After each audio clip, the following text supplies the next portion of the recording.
হাঁটতে হাঁটতে অনেকটা ক্লান্ত, আর হাঁটতে পারতেছি না। অনেক বিশাল বড় এরিয়া। এই যে দেখেন এখানে অনেকগুলা ঘরবাড়ি। এই যে দেখেন মানে এমন একটা সময় আসছি যেহেতু একদিনের জন্যই আসছি, আবার একটু পরে রওনা দিতে হবে। তো এই যে দেখেন ঘরবাড়িগুলো দেখা যাচ্ছে এখান থেকে, ঠিক আছে? অনেকগুলা ঘরবাড়ি আছে। এই যে দেখেন অত দূরে যাওয়া সম্ভব না, কারণ এরিয়াটা বিশাল বড়। তো মানে শেষ করা সম্ভব না ঘুরে ঘুরে, যতটুকু পারলাম আর কি একটু একটু ঘুরলাম।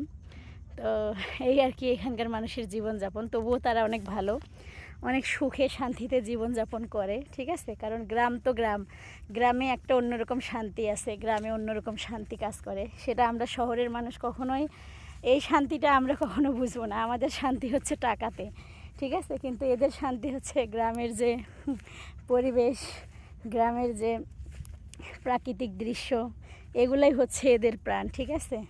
তো গ্রামের যে শান্তি এটা শহরে কখনোই পাওয়া যাবে না। গ্রাম তো গ্রাম। এই যে দেখেন এই যে বাড়িঘর দেখা যাচ্ছে অনেক দূর দূর থেকে। এই যে বিশাল বড় এরিয়া, দেখার সৌভাগ্য হয়েছে।